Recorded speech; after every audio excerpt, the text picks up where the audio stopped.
Hello friends, मैं Anil Kumar. RS में selected 303 मेरी रैंक है इस बार। और आज है वो अपन टॉपिक पढ़ेंगे, भारत की विदेश नीति है उसका विकास या उसका उद्विकास कैसे हुआ। तो जब अपन भारत की विदेश नीति की बात करते हैं तो अपन पिछली क्लास के अंदर पढ़ा कि भारत की विदेश नीति के जो निर्धारक तत्व है वो कौन कौन से है। निर्धारक तत्व को अपन एक बार शॉर्ट में अगर देखें तो भारत की जो ऐतिहासिक और सांस्कृतिक पृष्ठभूमि रही है या भारत के अंदर जो राष्ट्रीय स्वतंत्रता आंदोलन हुआ उसके अंदर जितने भी भारतीय लोगों ने संवैधानिक स्तर पे और लीगल स्तर पे जितने भी कोशिश की है सुधार की, वो सारे सुधार की कोशिशें और भारत के जो फ्रीडम फाइटर थे, स्वतंत्रता सेनानी थे, उनकी जो आइडियोलॉजी रही है उन आइडियोलॉजी के अनुसार जो भारत की विदेश नीति है वो तय हुई। क्योंकि नेहरू जी है, सुभाष चंद्र बोस है या अपने वीपी मेनन है, ये सब लोग हैं वो भारतीय स्वतंत्रता आंदोलन के भाग थे। और उसके बाद में भारत की जो विदेश नीति तय होती है उस विदेश नीति के भी वो भाग बनते हैं और एक्टिवली उसमें पार्टिसिपेट करते हैं। तो इसके अलावा व्यक्तित्व का भी निर्धारण होता है। इसके अलावा जो तकनीकी या जो बाजार है या मार्केट है वो भी एक फॉरेन पॉलिसी के निर्धारक तत्व में से एक होते हैं। इनके अलावा अपन ने सब कुछ है वो एक बार रिवाइज करके आना। और उसके बाद में एक मैंने क्वेश्चन भी दिया था कि भारतीय विदेश नीति को प्रभावित करने वाले कौन कौन से निर्धारक तत्व है। उसके अलावा अपने एक 5 नंबर का क्वेश्चन भी मैंने दिया था।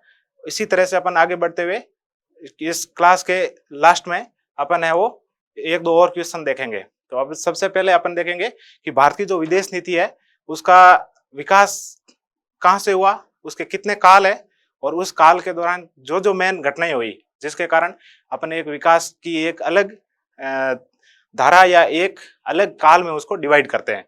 तो सबसे पहले अपन पढ़ते हैं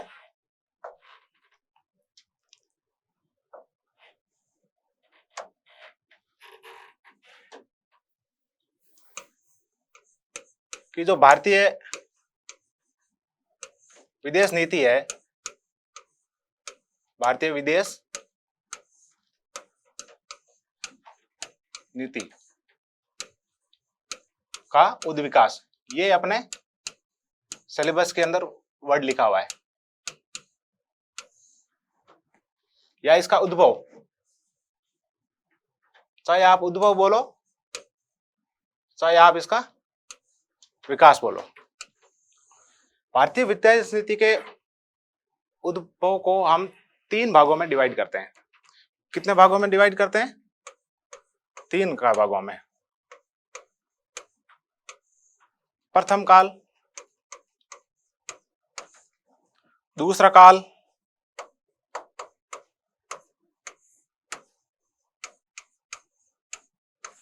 और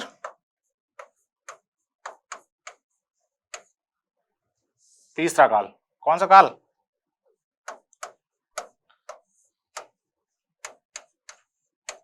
तीसरा काल। इनको 3 कालों में इसलिए बांटा जाता है कि इनकी जो मुख्य मुख्य विशेषताएं हैं वो इनको अलग अलग कालों में बांटती है। अब जो प्रथम काल है उस काल को बोला जाता है आदर्शवाद का काल। क्या बोला जाता है? आदर्शवाद का काल। और ये कब से कब तक है? 1947 से 1962 तक। अब ये 1947 से 62 तक क्यों है, इसका भी अपन रीजन देखेंगे, इसका भी एक कारण बताएंगे। और इसके अंदर जितनी भी घटनाएं हुई है या जिस व्यक्तित्व का इसके ऊपर प्रभाव पड़ा है अपनी विदेश नीति के ऊपर, उसको उस तरह से अपन देखेंगे, इसके सारे एग्जाम्पल्स, और इसको आदर्शवाद का काल क्यों कहा जाता है और इसके अंदर कौन कौन सी जो मेन घटनाएं हुई उसका भी अपन जिक्र करेंगे। उसके बाद में आता है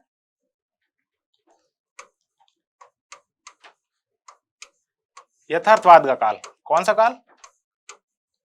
यथार्थवाद का काल।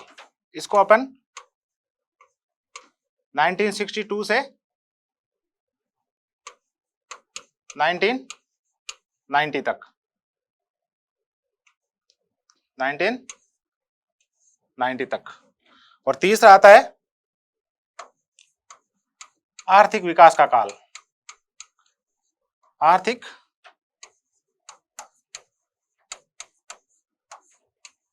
विकास का काल, जिसको 1990 से लेकर के आज तक, ठीक है। तो ये 3 काल में अपन इसको अपने भारतीय विदेश नीति है उसके उद्भव को 3 कालों में अच्छी तरह से बांट सकते हैं। अब अपन इसको एक एक करके लेंगे। सबसे पहले है अपन लेंगे आदर्शवाद काल। आदर्शवाद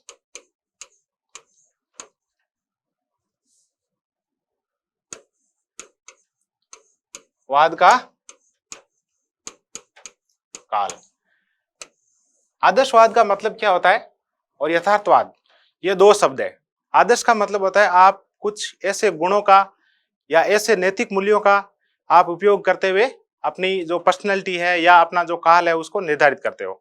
इसका सबसे बेस्ट एग्जाम्पल है, क्योंकि जवाहरलाल नेहरू थे वो एक आदर्शवादी इंसान थे और वो ये मानते थे कि हम है वो हृदय परिवर्तन के द्वारा किसी भी देश के साथ में रिलेशन बना सकते हैं। अपने नेशनल इंटरेस्ट को बनाते हुए दूसरे देशों के सामने अपनी बात रखेंगे तो हम है वो एक अच्छी तरह से अपनी विदेश नीति को चला पाएंगे और अपना है विकास कर पाएंगे, और अपनी जो समाज है वो समाज भी एक साथ में मिलकर के अपनी विदेश नीति को तय करेंगे।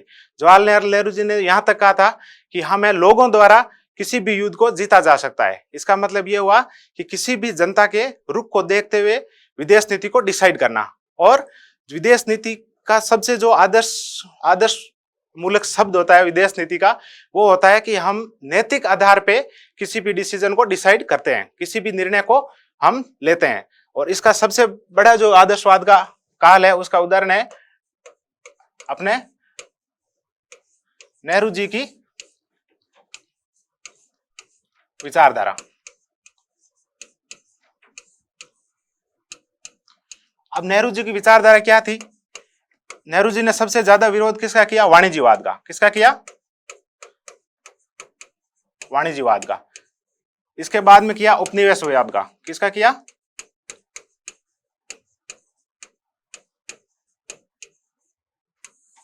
और उसके बाद किया साम्राज्यवाद का। किसका किया?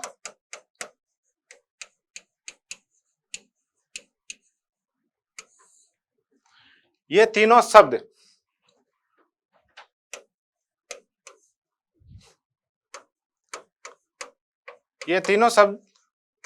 अंग्रेजों, जिसको अपन ब्रिटिशर्स भी बोलते हैं, उनके द्वारा यूज किए गए थे और उन्होंने इनको प्रैक्टिकली यूज करते हुए एशिया और अफ्रीका के और लैटिन अमेरिका के बहुत सारे देशों को अपने अधीन में कर लिया था। उन्होंने सबसे पहले वाणिज्यवाद को अपनाया, फिर उन्होंने उपनिवेशवाद को अपनाया और उसके बाद में साम्राज्यवाद को। वाणिज्यवाद के अंदर क्या होता है कि आपकी जो इकोनॉमिक पॉलिसी है, आपका जो ट्रेड है, आपका जो व्यापार है, उसके ऊपर आप एकाधिकार करने की कोशिश करते हो और जितने भी बाह्य कंपनी या दूसरे देश है वहां पे व्यापार करने में असमर्थ हो, क्योंकि उसकी जो कॉम्पिटेटिवनेस है, उसकी जो मार्केट प्राइस है इतनी ऑप्टिमल रहती है कि सारे के सारे जितने भी बायर्स और सेलर्स और कस्टमर है वो उस कंपनी या उस देश के प्रोडक्ट है उसको खरीदने शुरू कर देते हैं, क्योंकि वो उसी तरह की पॉलिसी बनाते हैं और दूसरों देशों को युद्ध के द्वारा या दूसरी कंपनी को अपनी इकोनॉमिक स्ट्रेंथ के द्वारा उसको बाहर कर देते हैं। जैसे कि इंडिया के अंदर 1858 से पहले जितने भी वॉर हुए हैं, जैसे बक्सर का युद्ध हो या प्लासी का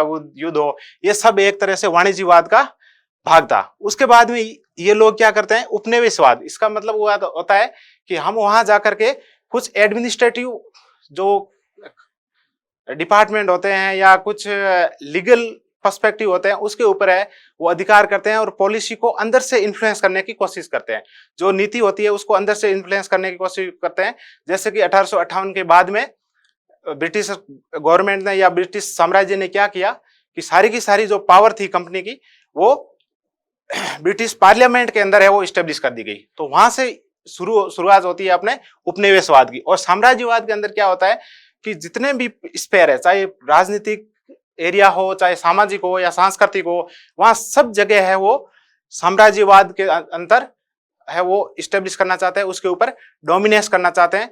जैसे कि भारत में 20वीं शताब्दी के शुरुआत में बंग आंदोलन के बाद में पूरी तरह से है वो भारत ब्रिटिशर्स के हाथ में हो गया। सारे के सारे जितने भी सोशल रिफॉर्म थे वो ब्रिटिशर्स के कहने पे for example Lord William Bentinck हो, चाहे डलोजी हो, कार्नवालिस हो, या आपने मेटकॉफ हो, सब लोगों ने क्या किया कि भारत के ऊपर जो भारत की मनोवृत्ति थी उसके ऊपर है कब्जा कर लिया, और उसी को बोलते हैं साम्राज्यवाद।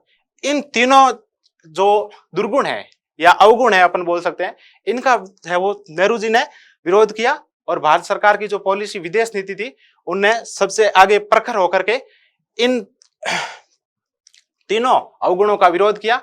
और जितने भी भारत के अलावा देश, जैसे कि अफ्रीका के अंदर जैसे साउथ अफ्रीका है, वहां पे जितने भी देश थे उनको आजाद करवाने के लिए भारत ने एक गुट बनाया जिसको बोलते हैं नाम, जिसको बोलते हैं नाम। नाम का मतलब गुट निरपेक्ष आंदोलन। कौन सा आंदोलन? गुट निरपेक्ष आंदोलन। एक बांडुप कॉन्फ्रेंस होती है 1955 के अंदर, जिसमें एशिया और अफ्रीका के कुछ देश मिलकर के और एक मसौदा तैयार करते हैं कि हम हैं जितने भी तीसरी दुनिया के लोग, तीसरी दुनिया के लोग मतलब पहली दुनिया हो गई अमेरिका, दूसरी दुनिया हो गई रूस, और तीसरी दुनिया जो अभी अभी उपनिवेशवाद से या साम्राज्यवाद से मुक्त हुए हों, इंडिपेंडेंट हुए हैं, तो ये सारी कंट्री मिलकर के हम क्या करेंगे, तीसरी दुनिया मिलकर के हम क्या करेंगे कि हम अपना एक अलग है वजूद बनाएंगे। हम दो जो मिलिट्री ब्लॉक्स है, अमेरिका एक तरफ और दूसरी तरफ यूएसएसआर, हम उनके साथ में नहीं मिलेंगे, हम अपना अलग से वजूद बनाएंगे। हम उस ऐसे ऐसे मैटर को उठाएंगे जो कि मानव सभ्यता के लिए अति उत्तम हो, मानव सभ्यता के विकास में भागीदारी निभाएं। तो सबसे पहले अपन अगर नाम की बात करते हैं,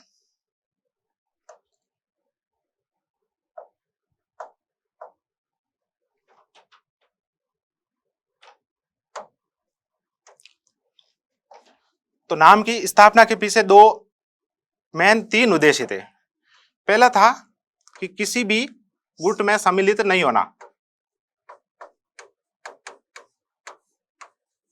किसी भी सैन्य गुट में सम्मिलित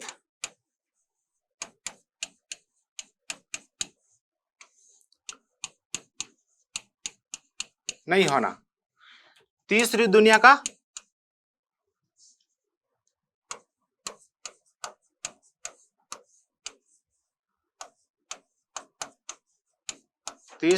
का नेतृत्व है।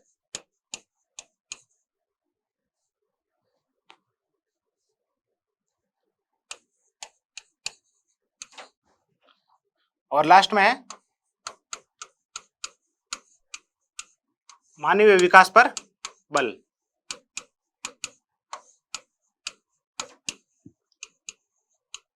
मानवीय विकास पे बल उन्होंने क्यों दिया? क्योंकि नेहरू जी चाहते थे कि हमें सबसे पहले हम एक सुपर पावर कैसे बनेंगे, हमारे पास में शिक्षा होगी, हमारे पास में विचार होंगे, हमारे पास में एक अच्छा संविधान होगा, हमारे पास में कुछ अच्छे अच्छे कानून होंगे, हमारे इस समाज के अंदर न्याय होगा, हमारे इस समाज में जो लोग रहते हैं उनके पास में स्वतंत्रता होगी, सबको है वो अलग अलग तरीके से जैसी जैसी उनकी स्ट्रेंथ है उस हिसाब से उनको ट्रीट किया जाएगा। तो इस तरह से एक गुट निरपेक्ष आंदोलन है, ये एक कैसी बात करता है? आदर्शवादी बात करता है कि हम इस तरह से है वो विरोध करेंगे और इस तरह से हम अपना एक अलग वजूद रखेंगे। इसके अलावा अगर अपन बात करते हैं तो नेक्स्ट पॉइंट आएगा अपना इसमें आदर्श के अंदर पंचशील सिद्धांत। क्या आएगा? पंचशील सिद्धांत। ये अगर देखा जाए तो 1954 के अंदर। अब ये क्या होता है पंचशील सिद्धांत?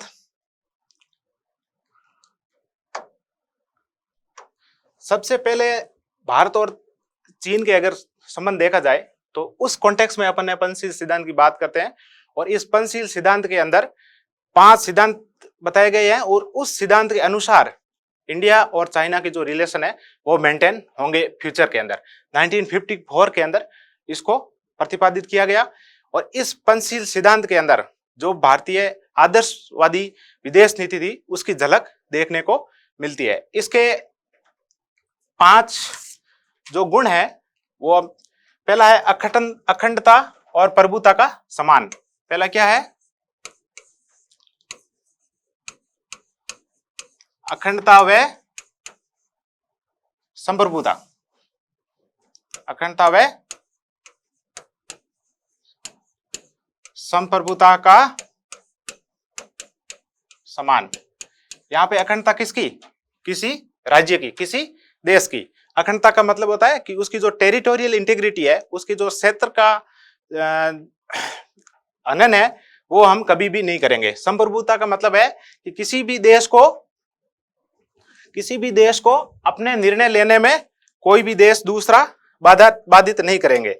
इसका मतलब हुआ कि किसी भी निर्णय में बिना किसी बाहरी दबाव के जो देश निर्णय ले सके उसका हम समर्थन करते हैं। इसका मतलब ये हुआ कि भारत अगर अपनी विदेश नीति बनाता है या कोई और दूसरा देश विदेश नीति बनाता है तो अपने नेशनल इंटरेस्ट के आधार पे, अपने राष्ट्रीय हित के आधार पे विदेश नीति बना सकता है, और इसका हम है वो पंचशील सिद्धांत के अंदर समर्थन करते हैं। इसका मतलब ये हुआ कि भारत चाहता था कि चीन अपनी है वो निष्पक्ष और बिना दबाव के नीति बनाए, और हम भी बिना किसी दबाव के अपनी विदेश नीति को बनाए।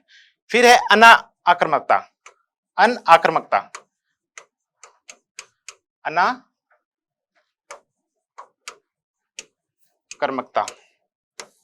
इसका मीनिंग ये हुआ कि हम कभी भी आक्रमण नहीं करेंगे, हम कभी भी युद्ध नहीं करेंगे, न हम इस युद्ध करने के पक्ष में है। ठीक है, अन प्लस आक्रमकता, ये हिंदी का संधि विच्छेद बना के शब्द बनाया गया है। आंतरिक विषय में हस्तक्षेप। तीसरा क्या है? आंतरिक विषय में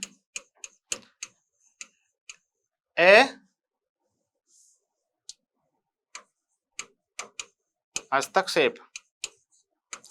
इसका मीनिंग क्या हुआ कि अगर किसी भी तरह की आंतरिक कोई प्रॉब्लम आ जाती है किसी देश के अंदर, तो बाह्य देश, जो बाहरी देश है, वो उसकी अखंडता को बनाते हुए, उसकी संप्रभुता की रक्षा करते हुए किसी भी तरह का आंतरिक हस्तक्षेप नहीं करेगा। और इसका सबसे बड़ा उदाहरण है कि अभी रूस और यूक्रेन के अंदर अगर युद्ध चल रहा है, उसकी जो आंतरिक स्थिति सही नहीं है, तो हम है उनके अंदर उन दोनों के इश्यू के अंदर हम कभी भी हस्तक्षेप नहीं करेंगे।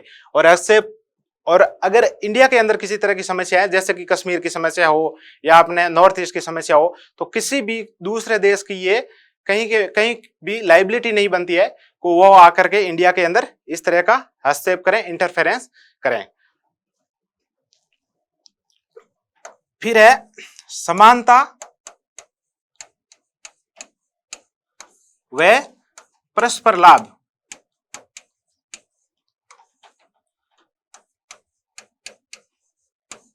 इसका मतलब यह हुआ कि सभी देश एक दूसरे देश को समान रूप से व्यवहार करेंगे और परस्पर लाभ के लिए व्यवहार करेंगे। फॉर एग्जाम्पल, अगर इंडिया और यूएसए दोनों एक साथ में विदेश नीति के द्वारा अपने कोई व्यापार बढ़ाता है, तो ये यूएसए की भी जिम्मेदारी बनती है कि भारत के पास में या भारत को भी इसका लाभ हो। जैसे कि यूएसए कंपनीज है वो कोशिश करती है भारत के अंदर एफडीआई लाए, अपना मार्केट बढ़ाए। दूसरी तरफ अपन ने क्या किया, एक ऑफसेट क्लॉज उसके अंदर डाला कि आप जो भी टेक्नोलॉजी यहाँ पे लाओगे उसकी 10% टेक्नोलॉजी है वो हमारे भारतीयों को सिखाओगे। तो ये होती है परस्पर लाभ, और ये एक तरह का नैतिक मूल्य था, नैतिकता थी दूसरे देशों की, जो विकसित देश थे उनकी, कि जो विकासशील या अविकसित देश है उनमें जाकर के उनके पास जितनी भी टेक्नोलॉजी, जितने भी नॉलेज, जितने भी लीगल एडवांसमेंट है, वो जाकर के इन देशों के अंदर है वो ट्रांसफर करें, हस्तांतरण करें। और लास्ट में है शांतिपूर्ण सह अस्तित्व। लास्ट पॉइंट पंचशील सिद्धांत का क्या है? शांतिपूर्ण सह अस्तित्व। इसका मतलब क्या हुआ कि पूरा विश्व है वो शांतिपूर्ण रहेगा, और हम यूएनओ के जो चार्टर है, जो यूनाइटेड नेशन के चार्टर है, उनके जो प्रिंसिपल है उनको फॉलो करते हुए हम शांतिपूर्ण सह अस्तित्व की बात करेंगे, और सभी देश एक दूसरे के साथ में मिलकर के व्यवहार करेंगे।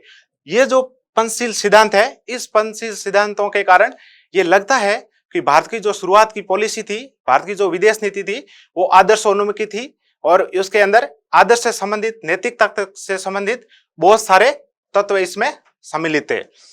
अगर अपन इसके बाद में नेक्स्ट पे चर्चा करें तो भारत हमेशा किसका समर्थन रहा है? निशस्त्रीकरण। किसका? निशस्त्रीकरण।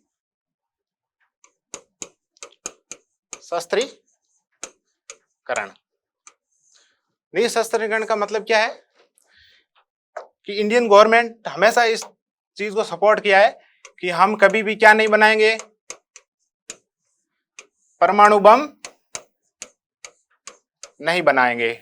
हम अपनी सैन्य क्षमता का विस्तार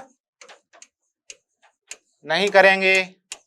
क्या नहीं करेंगे? सैन्य क्षमता का विस्तार है वो नहीं करेंगे, क्योंकि हम किसको सपोर्ट कर रहे हैं? हम कर रहे हैं निशस्त्रीकरण को, हम कर रहे हैं शांतिपूर्ण सह अस्तित्व को सपोर्ट कर रहे हैं। इसके बाद में अगर देखा जाए तो अपन ने क्या किया, भारत सरकार ने क्या किया उस वक्त, एक सबसे बड़ा आदर्शात्मक अपनी जो पॉलिसी है उसका उदाहरण मैं आपको बताता हूं कि UNSC, United nation security council है, उसकी परमानेंट सदस्यता है वो भारत को दी जा रही थी।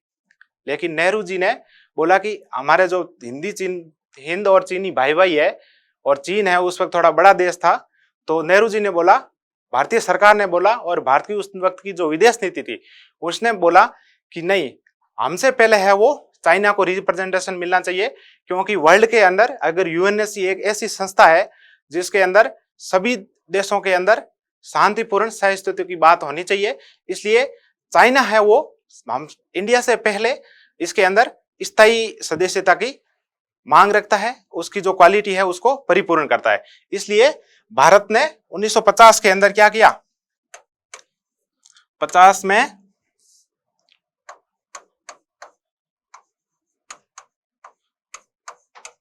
चीन को यूएनएससी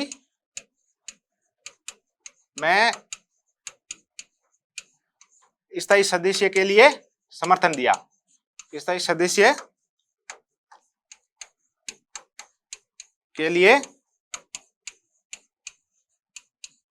समर्थन दिया। इसके अलावा और भारत ने क्या किया, तिब्बती धर्मगुरु थे दलाई लामा। कौन थे? तिब्बती धर्मगुरु को शरण। 1959 के अंदर क्या होता है कि तिब्बत के अंदर चाइना है वो आक्रमण करता है, और जो तिब्बत की सरकार थी उसको हटा करके और अपना साम्राज्य स्थापित करते हैं, और वहां से उनके धर्मगुरु, बौद्ध धर्मगुरु जिसको बोलते हैं, क्या बोलते हैं उसको? बोलते हैं दलाई लामा। क्या बोलते हैं? दलाई लामा। बौद्ध गुरु, धर्मगुरु होते हैं उनको दलाई लामा बोलते हैं। और इन्होंने अपनी भारत के अंदर अपनी राजधानी बनाई धर्मशाला, और वो धर्मशाला कहाँ पे? हिमाचल प्रदेश में। धर्मशाला में भारतीय विदेश नीति का ये एक टीनेट था कि हमने शरणार्थियों की रक्षा के लिए धर्मशाला में दलाई लामा को शरण दी। तो ये भी एक तरह से अगर देखा जाए तो ये एक तरह से क्या था, भारत के आदर्शात्मक जो विदेश नीति है उसी का ये पार्ट था। और इसके बाद में क्या होता है कि ये नीतियां धीरे धीरे बदलती है, क्योंकि जैसे जैसे समय बदलता है और जो राष्ट्रीय हित है वो बदलता है, और धीरे धीरे एक दूसरे देश के ऊपर प्रभाव ज्यादा पड़ना शुरू हो जाता है। फिर शिक्षा का जो महत्व है वो शिक्षा की तरफ लोग जाते हैं। और फिर क्या होता है कि इसके अंदर एक और गुण अपन लिख सकते हैं कि नेहरू जी शिक्षा को अधिक महत्वपूर्ण मानते थे, अधिक महत्वपूर्ण। और उनका विचार यह था कि जो पढ़ा लिखा आदमी है उसी को फॉरेन मिनिस्टर बनाया जाए, जिससे कि वो बाहर जाकर के और अपनी जो विदेश नीति है वो पढ़े, उनके जो नैतिक मूल्य है उनको पढ़े, उनके कंसिक्वेंसेस को पढ़े, उनके इम्पैक्ट को पढ़े, बजाय कि किसी हार्डकोर पॉलिटिशियन को विदेश मंत्री बनाया जाए। इस तरह से ये जो 1962 तक का जो सिनेरियो है वो चलता गया, और 1962 के अंदर जो भारत की एक विदेश नीति के अंदर पैराडाइम शिफ्ट आता है, आमूलचूल परिवर्तन आता है। उसके कारण क्या होता है, 1962 और यहां से अपनी शुरुआत हो जाती है विदेश नीति के यथार्थवादी चरण की। किसकी शुरुआत हो जाती है? यथार्थवादी चरण की शुरुआत हो जाती है। और जब यथार्थवादी चरण की शुरुआत होती है, और उसका सबसे बड़ा कारण उसका जो होता है वो होता है 1962 के चाइना का युद्ध या चीन का युद्ध। अब चीन के युद्ध में क्या हुआ कि भारत की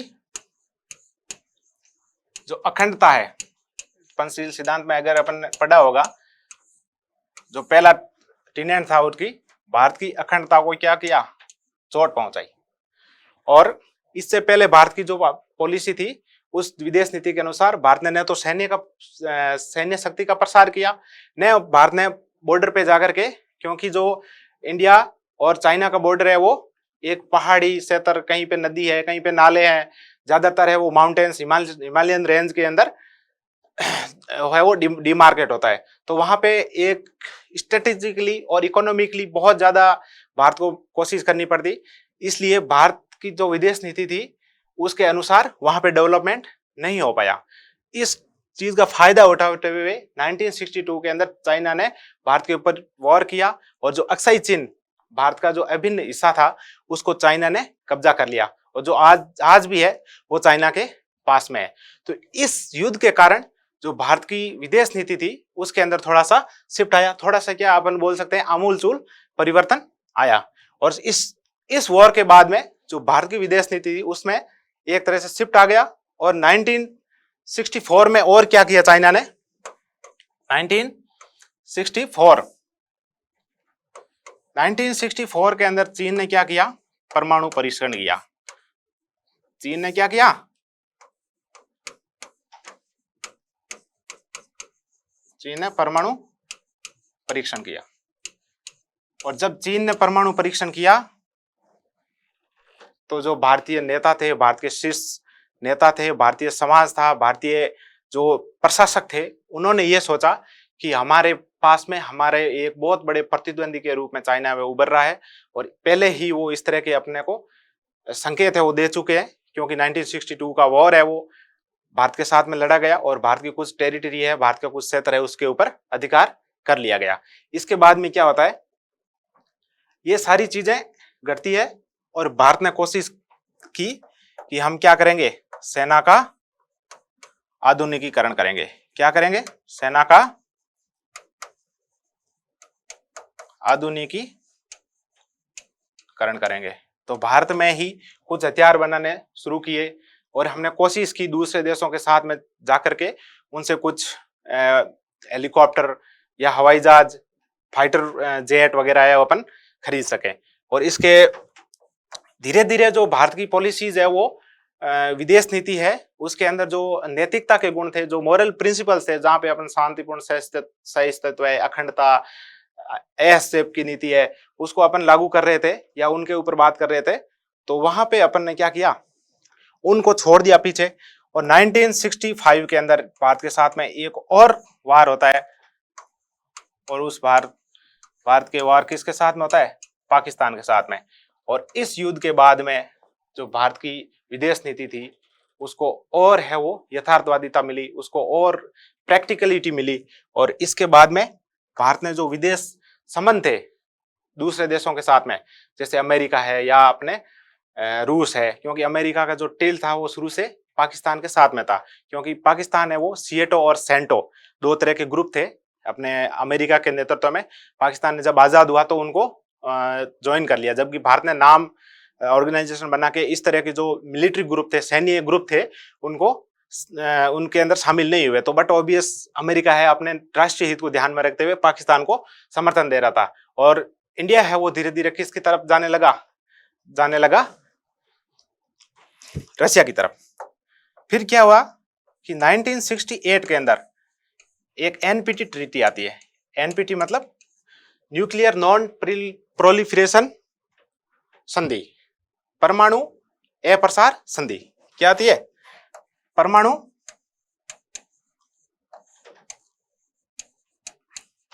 अप्रसार संधि।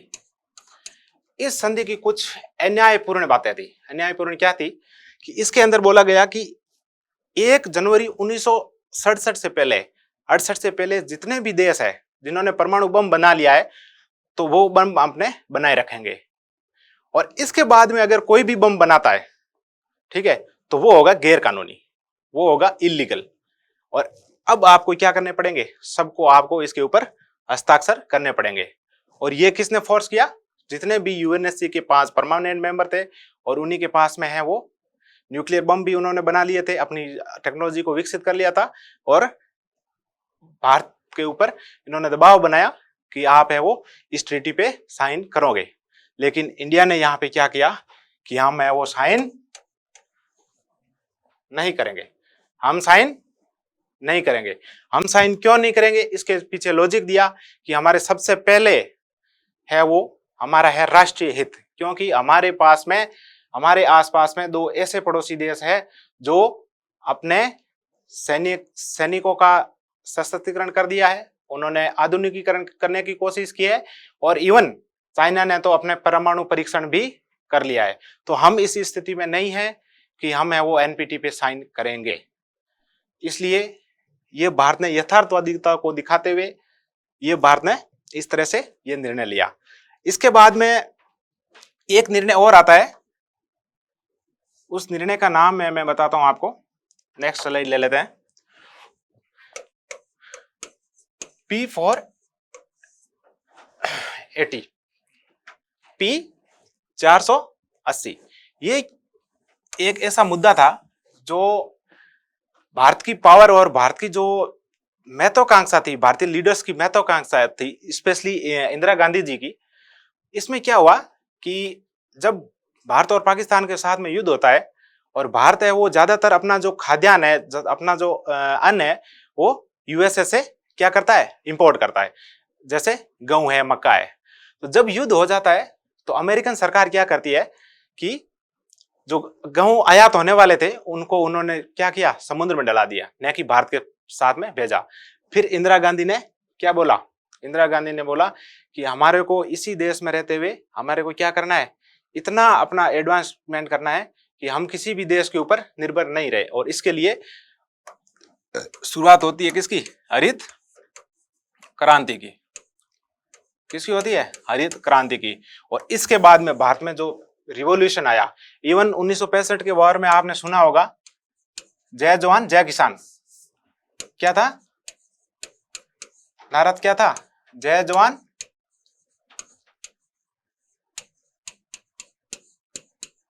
जय किसान। ये क्यों था? क्योंकि शास्त्री जी उस वक्त प्रधानमंत्री थे और पाकिस्तान ने वॉर कर दिया, तो भारत के पास में खाने को अन्न नहीं थे। इसलिए बोला कि जवान है वो लड़ेंगे, किसान है वो उपवास करेंगे, जिससे कि सारी जनता को बराबर है वो भोजन मिल सके। और किसान और क्या करेंगे? किसान उपवास भी करेंगे, किसान अपने खेत के अंदर जाकर के फसलें बोएंगे, खाद्यान्न बोएंगे, मैक्सिमम है वो अपना प्रोडक्शन करेंगे, और भारत की जनता को भूखा नहीं रखेंगे। इसी को आगे बढ़ाते हुए इंदिरा गांधी ने हरित क्रांति लाई, और इसके अंदर जो अमेरिका का वर्चस्व था कि हम है वो आपको खाद्यान्न प्रोवाइड करा रहे हैं, और उसको चैलेंज कर दिया, और अपनी जो विदेश नीति थी उसको और ज्यादा इंडिपेंडेंट बना दिया, उसको जोर और ज्यादा यथार्थवादी और प्रैक्टिकल बनाने की यहाँ पे कोशिश की। इसके अलावा और इस दौरान क्या होता है? दूसरे फेज के अंदर एक होता है कि 1974 के अंदर क्या करते हैं? 10 साल बाद अपन में क्या कर लेते हैं? चुपचाप परमाणु परीक्षण। अपन क्या कर लेते हैं? परमाणु परीक्षण। परमाणु परीक्षण करके ये बता देते हैं सब लोग, जितने भी देश है और पड़ोसी देशों को, कि हम भी आज से क्या है? न्यूक्लियर पावर है, हमारे पास भी एटम बम है। अगर आप इस तरह से यूज करोगे हमारे साथ में, या किसी भी तरह से हमारे ऊपर दबाव बनाने की कोशिश की, तो हमें उसका कोई फर्क नहीं पड़ेगा। लेकिन इस परमाणु परीक्षण के साथ साथ में भारत ने कुछ प्रिंसिपल भी दिए कि हम है वो नो फर्स्ट यूज, कि जो देश परमाणु कोई यूज नहीं करेगा युद्ध में तो हम भी उसके साथ में युद्ध नहीं करेंगे। जिस देश के साथ हमारा युद्ध हो रहा है उसके पास परमाणु नहीं है तो हम उसके साथ में भी परमाणु यूज नहीं करेंगे। तो इस तरह के प्रिंसिपल के साथ में, कुछ सिद्धांतों के साथ में भारत ने भी 1974 के अंदर क्या कर दिया, परमाणु परीक्षण करके ये जाहिर करवा दिया कि हम भी क्या करेंगे, आपको आपकी तरह हम भी कम नहीं है। फिर जैसे कि नासा है और जो रोसमॉस जो रशिया की अंतरिक्ष एजेंसी है, उन्होंने वो क्या कर रहे थे कि स्पेस के अंदर अपने ग्रह छोड़ रहे थे और अपने सैटेलाइट है वो छोड़ रहे थे और अपनी स्पेस के अंदर है वो अपना पैर है वो जमा रहे थे। तो भारत ने भी सोचा कि हम भी क्या करेंगे, हमारा एक बनाएंगे, क्या बनाएंगे, आर्यभट्ट नाम का सैटेलाइट बनाएंगे। क्या बनाएंगे, आर्यभट्ट नाम का सैटेलाइट बनाएंगे। आर्यभट्ट अपने प्राचीन भारत के खगोलविद थे और मैथमेटिशियन थे। इन्होंने एक जीरो का भी आविष्कार किया और यह भी बताया कि जो अर्थ है वो किस तरह से सन के अराउंड रिवॉल्व होती है। तो आर्यभट्ट के नाम से भारत ने क्या किया, सैटेलाइट लॉन्च किया और लॉन्च किसकी सहायता से किया, कोरू एक जगह है गुआना के अंदर, फ्रेंच गुआना।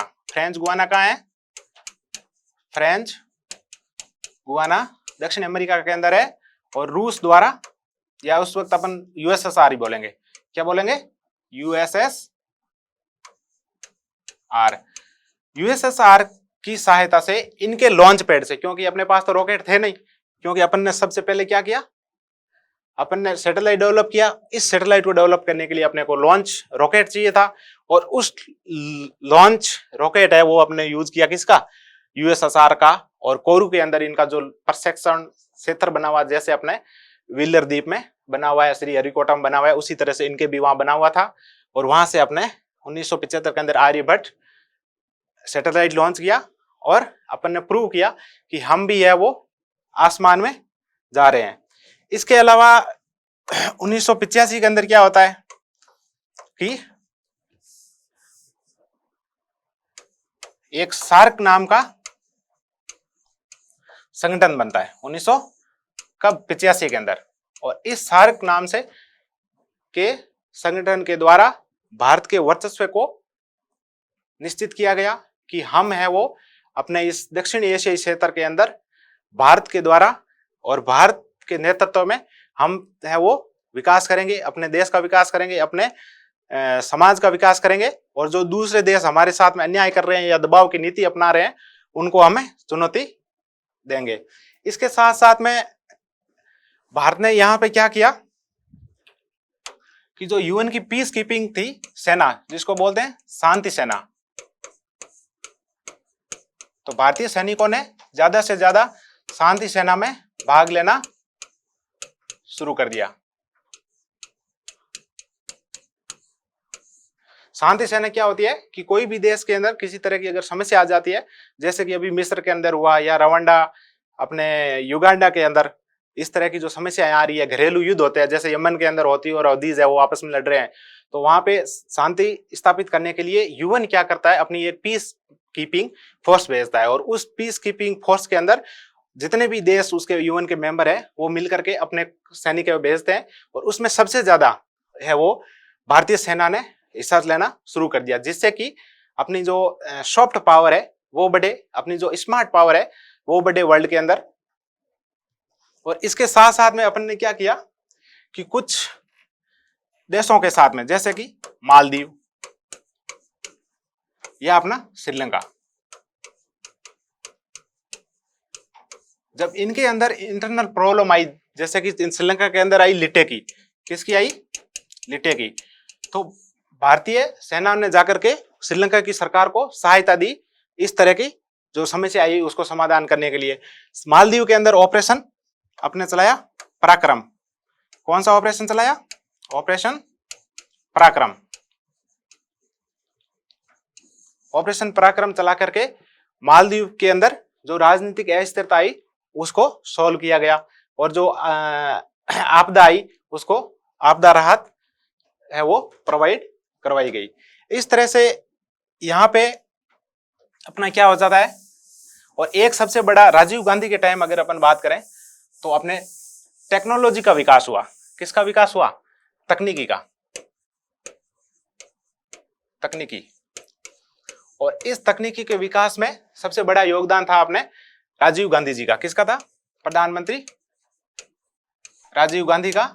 और राजीव गांधी जी के द्वारा विभिन्न देशों से यह प्रयास किया गया कि हम भारत के अंदर भी जो विकसित देशों के अंदर तकनीकी यूज करते हैं उसको हम भारत के अंदर भी लाएंगे। फॉर एग्जाम्पल हमें सबसे पहले क्या लेके आए थे? कंप्यूटर। क्या लेके आए? हम भी है वो कंप्यूटर लाएंगे। हम भी विज्ञान आधारित हम शिक्षा है वो प्रोवाइड कराएंगे। और इसके लिए सबसे बड़ा योगदान जाता है, एक आदमी का नाम आता है सैम पिट्रोदा। क्या आता है? सैम पिट्रोदा। ये उस वक्त तकनीकी सलाहकार राजीव गांधी के हुआ करते थे और इन्होंने कंप्यूटर लाने में बहुत हेल्प की। और इस तकनीकी के द्वारा ये भारत ने प्रूव कर दिया कि हम भी है वो कम नहीं है और हमारी जो विदेश नीति है उसके साथ में किस तरह से हमें वो डील करेंगे। और इसके साथ साथ में अपन ने क्या किया कि उस वक्त क्या हो रहा था कि यूएसएसआर है वो डिसइंटीग्रेशन की तरफ जा रहा था। मतलब यूएसएसआर के अंदर जितने भी दूसरी कंट्रीज 15-16 कंट्री थी वो अलग होने के कगार पे थी। और जब 1991 के अंदर यूएसएसआर का विघटन हो जाता है तो क्या होता है कि भारत सरकार है वो अपनी विदेश नीति है, भारत सरकार की जो विदेश नीति है उसके अंदर एक बहुत बड़ा शिफ्ट आता है। और शिफ्ट कब आता है? 1991 के अंदर। और अपन क्या लाते हैं? एलपीजी सुधार। क्या लाते हैं? एलपीजी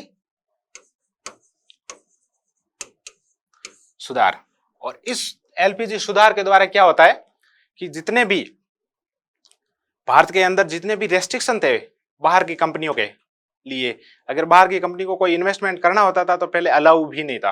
फॉर एग्जांपल अमेरिका की कंपनी है वेस्टिंग हाउस। अगर वेस्टिंग हाउस ने चाहा कि हम क्या करेंगे, एक भारत के अंदर न्यूक्लियर परमाणु रिएक्टर बनाएंगे, लेकिन वो 1991 से पहले नहीं बना सकते थे। क्यों नहीं बना सकते थे? क्योंकि भारत के अंदर एफडीआई को अलाउ नहीं था, फॉरेन डायरेक्ट इन्वेस्टमेंट अलाउ ही नहीं था। तो 1991 के बाद में जो अपनी नीति बनती है, विदेश नीति बनती है, उसको क्या बोला जाता है? आर्थिक आधारित विदेश नीति। क्या बोला जाता है? आर्थिक आधारित विदेश नीति। क्योंकि सभी देश है वो ये कोशिश करते हैं इस वक्त, क्योंकि अपन ने पब्लिक एड के अंदर भी पढ़ा था कि थेचरिज्म आता है, रिगनिज्म आता है। थेचरिज्म और रिगनिज्म क्या थे?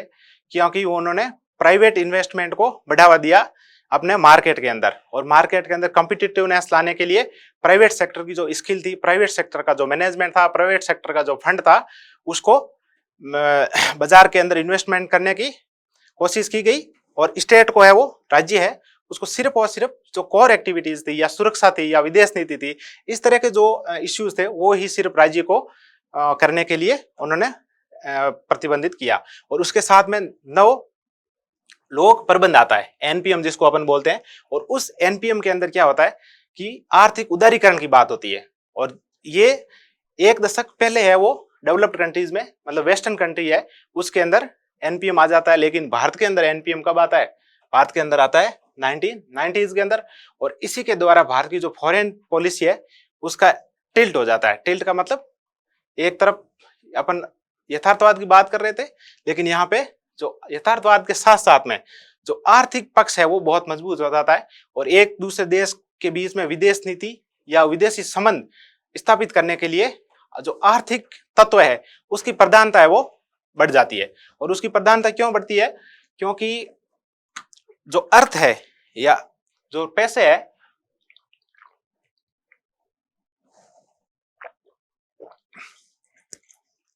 और जो मनी वैल्यू है, उस मनी वैल्यू के आधार पे ही नीतियां बननी शुरू हो जाती है।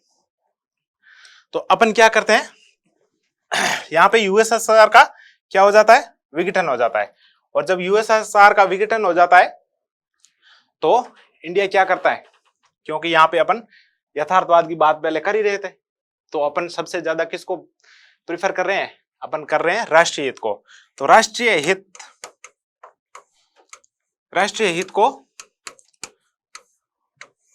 प्राथमिकता देते हुए भारत है वो अमेरिका से भी संबंध स्थापित करने की कोशिश करता है, और इसके साथ साथ में इजराइल से भी क्या करता है? संबंध स्थापित करने की कोशिश करता है। और अमेरिका से क्यों स्थापित करता है? क्योंकि उस वक्त का इकोनॉमिक सुपर पावर अगर देखा जाए तो अमेरिका था, क्योंकि यूएसएसआर का विघटन होने के कारण उनकी जो आर्थिक स्थिति थी वो बहुत कमजोर हो गई। वो अपनी अंदर की जो भी युद्ध है, अपने इंटरनल डिस्टर्बेंस है, उसको दबाने के लिए उन्होंने अपना धन खर्च कर दिया। और दूसरी बात ये हुई कि यूएसएसआर ने भी साम्यवादी विचारधारा होने के कारण मार्केट को, प्राइवेट जो इन्वेस्टमेंट है उसको बढ़ावा नहीं दिया, और जो नॉन कोर एक्टिविटीज थी जैसे इंडस्ट्री है, एजुकेशन है, या किसी तरह की ट्रांसपोर्टेशन है, उसके अंदर अपना धन खर्च करने के कारण यूएसएसआर इतना मजबूत नहीं रहा और विघटन हो गया। और दूसरी तरफ अमेरिका है, वहां पे वो पूंजीवादी सोच थी और उन्होंने मार्केट को बढ़ावा देने के लिए प्राइवेट इन्वेस्टमेंट, स्किल और मैनेजमेंट को नर्चर किया, और उसके कारण उसकी स्थिति है वो बरकरार रही। और इस चीज को देखते हुए अपन ने क्या किया? भारत ने अमेरिका की से भी अच्छे संबंध बनाने की कोशिश शुरू कर दी। इवन हमने इजराइल से भी अच्छे संबंध बनाने की कोशिश की। इसके साथ साथ में अपने लुक ईस्ट और लुक वेस्ट पॉलिसी, कौन सी पॉलिसी?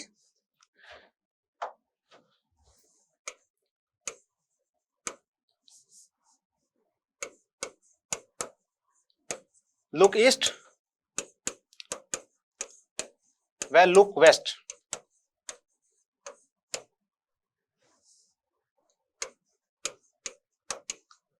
ये मान लो अपना भारत है, क्या है?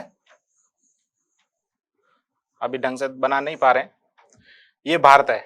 अगर आपको लुक ईस्ट देखना है, इसका मतलब क्या हुआ कि अपन है वो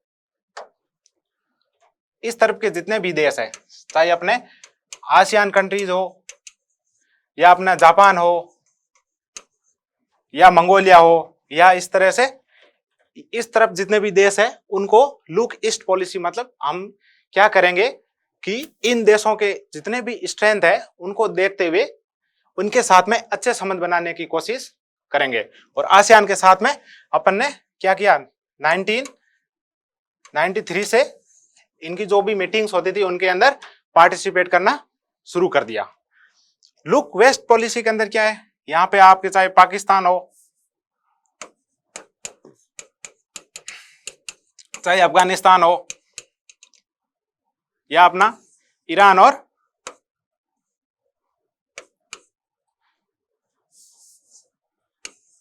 क्या हो, ईरान या इराक हो, इनके साथ में भी अपन ने अच्छी नीति बनाने की कोशिश शुरू कर दी। और अपन ने जो इंपोर्ट है वो इनके साथ में, और एक्सपोर्ट है वो बढ़ाना शुरू कर दिया। और यहां से अपन ने ये जो मिडिल ईस्ट का एरिया है, यहां से अपन ने ऑयल और नेचुरल गैस को भी इंपोर्ट करना शुरू कर दिया, क्योंकि उस वक्त अगर इंडस्ट्रियलाइजेशन होना था, औद्योगिकरण होना था, तो उसके लिए अपने को सबसे ज्यादा एनर्जी रिसोर्सेज की जरूरत थी। और एनर्जी रिसोर्सेज के लिए जो अपना वेस्ट था, लुक वेस्ट मतलब इंडिया के वेस्ट में देखना, उनकी जो पॉलिसीज है, उनके जितने भी रिसोर्सेज है उनको एक्सट्रैक्ट करना, उनसे मार्केट पर जो प्रतिस्पर्धात्मक मार्केट है, बाजार है, उसकी जितनी भी एक्सपर्टीज है उनको यहां से एक्वायर करना, और हो सके तो अपने जितने भी प्रोडक्ट इंडिया के अंदर बन रहे हैं उनका यहाँ पे निर्यात करना, और जो भारत का बैलेंस ऑफ पेमेंट है उसको बढ़ाना। और जो 1991 के अंदर जो समस्याएं आई थी, इकोनॉमिक समस्याएं आई, उसको कम करना, यह भी एक हिस्सा था। और इकोनॉमिक्स के अंदर अपने 1991 के अंदर अपन पढ़ते हैं कि किस तरह से एलपीजी रिफॉर्म आकर के और इकोनॉमी को है बचाया। और यही जो घटनाएं हैं वो भारत की विदेश नीति को भी डिसाइड कर रही है। इसके बाद में भारत क्या करता है? अगर आज के सिनेरियो में अपन देखा जाए तो हम पूरी तरह से यथार्थ कम आर्थिक बन चुके हैं, क्योंकि भारत ने अभी वासेनार और ऑस्ट्रेलियन ग्रुप है, चाहे अपना MTCR है, अपन आगे पढ़ेंगे। MTCR एक ट्रीटी है, जितनी भी मिसाइल्स होती है उन मिसाइल्स के यूज को रोकने के लिए, उनको कम करने के लिए MTCR ट्रीटी बनी है, इसका भारत ने सदस्यता ग्रहण की। फिर एक अपना वासेनार एग्रीमेंट है, क्या है वासेनार, इसमें भी भारत ने है वो अपनी सदस्यता ग्रहण की। और एक आता है ऑस्ट्रेलियन ग्रुप, ऑस्ट्रेलियन ग्रुप, इसमें भी भारत ने क्या किया, शामिल होने की कोशिश की और शामिल भी हो गया। और अभी भारत क्या चाहता है कि मैं NSG में भी, न्यूक्लियर सप्लाई ग्रुप, और UNSC के अंदर परमानेंट सीट की भी भारत क्या कर रहा है, कोशिश कर रहा है, क्योंकि हम वर्ल्ड की तीसरी सबसे बड़ी इकोनॉमी है और सबसे टॉप पॉपुलेटेड कंट्री है, इसलिए हमारा जो रिप्रेजेंटेशन है वो हर ग्रुप, उस ग्रुप में होना चाहिए जिसके अंदर वर्ल्ड और विश्व लेवल की बातें हो, उसके कंसर्न है वो उसको सुना जाए। और इसमें क्या किया है भारत ने 1998 में एक और परमाणु क्या किया, परीक्षण किया। क्या किया भारत ने, परमाणु परीक्षण किया, और इसमें यह प्रूव कर दिया कि हम है वो किसी से डरने वाले नहीं है। हमारी जो विदेश नीति है वो पूरी तरह से भारत की संप्रभुता को बनाए रखते हुए और भारत की जो अखंडता है उसको बनाए रखते हुए हम पूरी तरह से प्रतिबद्ध है अपने देश को बचाने के लिए, और अपने राष्ट्रीय हितों के लिए है वो भारत पूरी तरह से कोशिश करेगा। इसके अलावा अभी मोदी जी जैसे गए अपने, कहां पे, मोदी जी गए अपने ग्लासगो, कब गए, जो वहां पे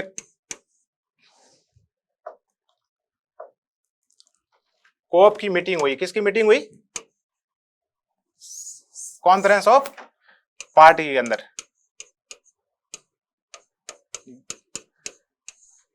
ग्लासगो कोप के अंदर मोदी जी ने क्या दिया, पंचामृत, क्या दिया, 5 अमृत है हम वो विश्व को दे रहे हैं, हम हमारे 5 अमृत है वो विश्व को बता रहे हैं कि हम इस तरह से जो क्लाइमेट चेंज हो रहा है उसको कम करेंगे और जो मानव सभ्यता है उसको बचाने की कोशिश करेंगे। इससे पहले भारत में इस तरह की लीडरशिप, भारत में इस तरह की विदेश नीति को नहीं देखा गया था, क्योंकि जो भारत के एलिमेंट थे यथार्थवादी कम, अपने आर्थिक, वो एलिमेंट थोड़े थोड़े कम थे। अभी क्या है कि जब से नई सरकार आई है, मोदी गवर्नमेंट आई है, उन्होंने एक्टिवली इसमें पार्टिसिपेट करता हुआ, इकोनॉमी को इंक्लूड करते हुए, सारे तत्वों को मिलाते हुए भारत की विदेश नीति को एक उच्च स्तर तक पर पहुंचा दिया है। लेकिन अभी भी अगर अपन देखा जाए, राष्ट्रीय हित की अगर बात किया जाए तो उसके अंदर इकोनॉमिक स्टेबिलिटी, फाइनेंशियल स्टेबिलिटी सबसे महत्वपूर्ण एक कड़ी है। और इसके साथ में जो अभी व्यक्तिगत विचारधाराओं की, व्यक्तिगत अधिकारों की बात की जाए तो जितने भी इश्यूज है, जैसे आपके डेटा लोकलाइजेशन हो या डेटा प्रोटेक्शन हो, साइबर सिक्योरिटी हो, इस तरह के जितने भी मैटर है, या आतंकवाद हो या FATF की जो कार्यवाही हो, इस तरह की जितनी भी कार्यवाही होती है उस कार्यवाही में भी भारत की विदेश नीति को सबसे ऊपर रखा जाता है, भारत के राष्ट्रीय हितों को सबसे ऊपर रखा जाता है। और धीरे धीरे अब क्या हो रहा है कि व्यक्तिवादी सोच और व्यक्तिगत अधिकारों को प्रधानता होने के कारण भारत की विदेश नीति के अंदर भी जो केंद्र के अंदर है वो आम नागरिक है वो धीरे धीरे आ चुका है। चाहे अभिनंदन को पाकिस्तान से छुड़ा के वापस लाना हो, या अभी जो अपने कतर के अंदर मौत की सजा सुनाई थी उनको सजा को कम किया गया। और इसके अलावा जितने भी, चाहे मेरून इश्यू हो या श्रीलंका के साथ में जो मछुआरों के साथ में अत्याचार हो रहे थे उनको कम करना, इस तरह की जितने भी मानव आधारित और नागरिक आधारित प्रयास हो रहे हैं भारतीय विदेश नीति के अंदर, तो इससे ये लगता है कि भारत है वो अपने नागरिकों की रक्षा करने के लिए पूरी तरह से प्रतिबद्ध है। और भारत की जो विदेश नीति है वो पूरी तरह से भारतीयों के लिए सक्षम है। और भारत है वो मेक इन इंडिया और आत्मनिर्भर भारत जैसे प्रोग्राम ला करके अपनी विदेश नीति को एक मूल रूप से, मूल ढांचागत और मूल रूप से प्रभावित कर रहे हैं और इसको मजबूत बनाने की पूरी कोशिश कर रहे हैं। अब अगर इस उद्विकास को देखते हुए और भारत के जो निर्धारित तत्व है उसको देखते हुए अपन एक थोड़ा समराइज करें कि भारतीय जो विदेश नीति है उसकी कौन कौन सी विशेषताएं हैं वो अपन देख सकते हैं। इस तरह का एक क्वेश्चन आ सकता है। पहला क्वेश्चन बनता है आज का क्वेश्चन, मैं यहां पे आपके लिए लिख दे रहा हूं कि भारतीय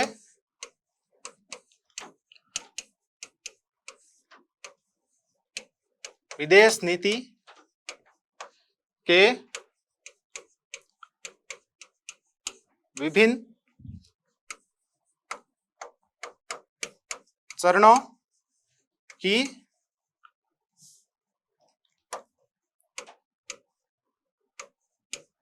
व्याख्या करें। ये दोनों टॉपिक है अपने पूरी तरह से सिलेबस में है, भारतीय विदेश नीति के निर्धारित तत्व और भारतीय विदेश नीति का उद्भव। इसके अलावा अगर अपन एक हिडन टॉपिक देखें तो वो हिडन टॉपिक है अपना भारतीय विदेश नीति की विशेषताएं। क्या है? भारतीय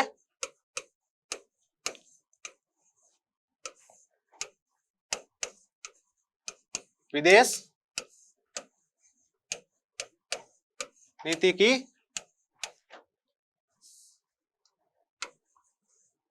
विशेषताएं।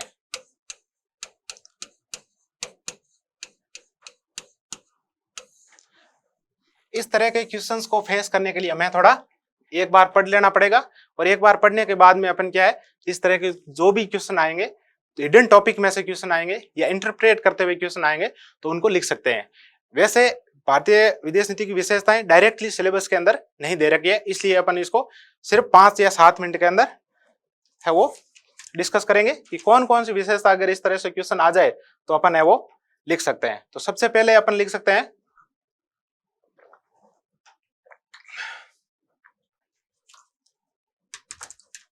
कि जो उपनिवेशवाद, वाणिज्यवाद और साम्राज्यवाद है उसका भारतीय विदेश नीति क्या करती है? विरोध करती है। क्या करती है? पहली विशेषता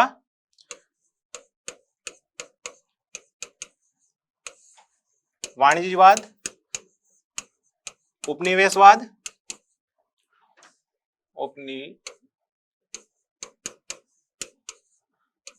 तथा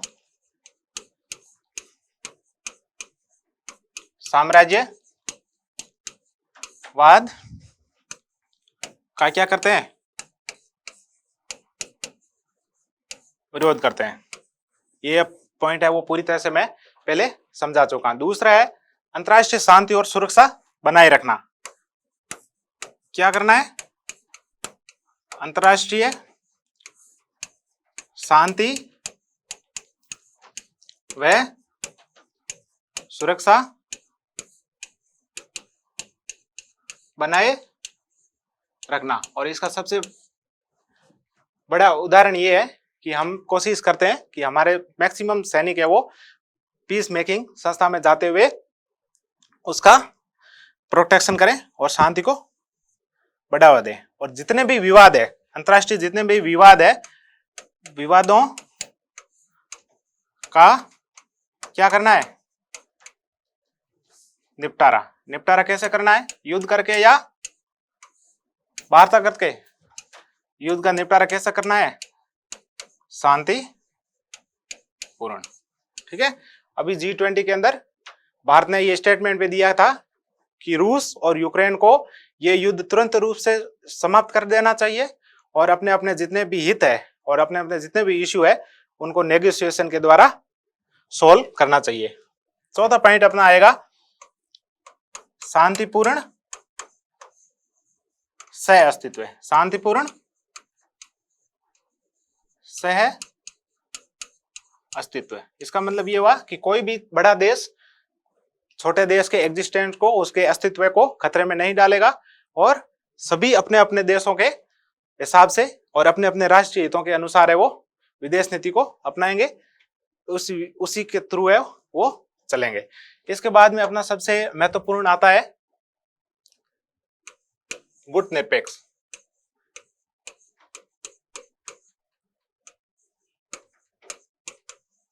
गुट निरपेक्षता। गुट निरपेक्षता हमारी जो विदेश नीति है उसका क्या है? आत्मा है। गुट निरपेक्षता क्या है? हमारे विदेश नीति की आत्मा है। और इसका मतलब ये है कि हम है वो किसी भी देश के साथ में मिलकर के किसी भी देश को नुकसान नहीं पहुंचाएंगे, किसी भी मिलिट्री एक्सपीडिशन या जो सैन्य अभियान होते हैं उसके अंदर हिस्सा नहीं लेंगे। फिर अपन छठी नीति आती है अपनी, या छठी जो विशेषता है वो है निशस्त्रीकरण। भारत हमेशा किसका विरोध करता है? परमाणु बम बनाने की, परमाणु युद्ध करने की। और भारत ने कोशिश भी की है कि अपने जितने भी परमाणु हथियार है या जितने भी हथियार है उनका कम से कम उपयोग हो, उनका सिर्फ राष्ट्र हित और समाज के सुरक्षा के लिए ही यूज हो। इसके बाद में भारत ने रंग भेद की जो नीति थी, रंग भेद की नीति का विरोध किया। अभी अमेरिका के अंदर ब्लैक लाइव्स मैटर, मतलब जो ब्लैक लाइव्स मैटर मतलब जो अश्वेत लोग हैं उनकी भी लाइफ है वो भी मैटर करती है। एक कैंपेन चला था, उस कैंपेन का भारत ने भी समर्थन किया और रंग भेद की जो नीति थी उसका विरोध किया। और जो कॉलोनियल कंट्रीज थी उन्होंने अफ्रीका के अंदर अपार्थाइड की पॉलिसी अपनाई, जहां पे काले लोग और गोरे लोग अलग अलग रहते थे। उनकी कॉलोनियां भी क्या थी? अलग अलग बनी हुई थी। और इसका वहां पे गांधी जी ने भी विरोध किया। और उसके बाद में जो भारतीय सरकार, नेहरू गवर्नमेंट हो या इंदिरा गांधी गवर्नमेंट हो या राजीव गांधी गवर्नमेंट हो, सबने मिलकर के इस रंग भेद की नीति का विरोध किया। और कभी भी किसी भी राष्ट्र में इस तरह की जो पॉलिसीज होती है उनको सपोर्ट नहीं किया और उसकी क्रिटिसाइज भी करने की कोशिश की। इसके बाद में 8वां पॉइंट अपना आता है, जितने भी अंतर्राष्ट्रीय संस्थाएं हैं, क्या है? अंतर्राष्ट्रीय संस्थाओं में सुधार का समर्थन। क्या किया है भारत ने? सुधारने का समर्थन किया है। अब कौन कौन सी संस्थाएं जिनमें सुधार की जरूरत है? आपने सुना होगा, सबसे पहले है अपनी यूएनएससी। कौन सी है? United nation security council. फिर आपके WTO के कुछ रूल है, चाहे IMF का कोटा हो, अपने को जो लोन प्रोवाइड करवाते हैं IMF इमरजेंसी के अंदर, तो उसके अंदर भी जो कोटा सिस्टम होता है, जो भी पॉलिसी बनती है उसका कोटा सिस्टम किसकी तरफ? विदेशों की तरफ या जो डेवलप्ड कंट्रीज है उनकी तरफ टिल्ट होता है, क्योंकि वो ज्यादा कंट्रीब्यूट करते हैं। फिर चाहे आप WHO के अंदर हो, WHO भी कई बार क्या करता है कि बहुत सारी जो आलोचनाएं होती है, जो विकसित देश होते हैं उनकी कम आलोचना करता है, जबकि जो गरीब देश है या जो डेवलप्ड कंट्रीज है, डेवलपिंग कंट्रीज है सॉरी, उनकी ज्यादा है वो आलोचना करता है। और जो वैक्सीनेशन प्रोग्राम है, इस तरह के प्रोग्राम भी है वो एक पार्शियलिटी वो चलाने की कोशिश करता है, विरोध करता है। और इसके अलावा चाहे NSG हो, उसके अंदर भी रिफॉर्म की बात इंडिया है वो हमेशा करता आया है।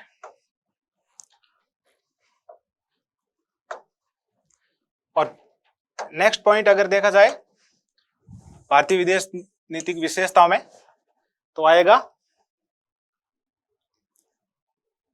अपन पंचशील सिद्धांत के बारे में अपन ने बात की कि जितने भी पंचशील सिद्धांत है, पंचशील सिद्धांत ये भारत की विदेश नीति के मूल्य और भारतीय विदेश नीति की ये आत्मा है। अभी जो भारत की पॉलिसी है अगर आज के कॉन्टेक्स्ट में देखा जाए तो वह विश्व उन्मुखी। कैसी है? विश्व उन्मुखी। भारतीय विदेश नीति के अंदर इस तरह के टीनियन डाले हुए हैं कि हम कम से कम क्या करें, जितने भी विदेश या जितने भी वैश्विक मुद्दे हैं उनके ऊपर हम क्या करें, बात करें, चाहे वो आतंकवाद हो, चाहे अपना मानव अधिकार हो,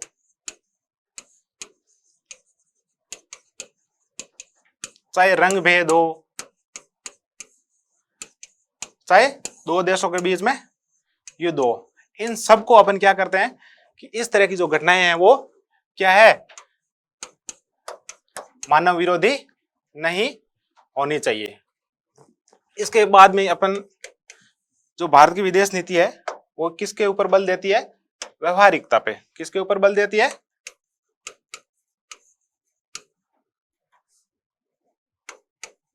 व्यवहारिकता के ऊपर। इसका मीनिंग क्या हुआ? जैसे कि अपन ने इसका एग्जाम्पल, सबसे अच्छा एग्जाम्पल अपन अगर लेते हैं तो वो लेते हैं जलवायु परिवर्तन। जलवायु परिवर्तन।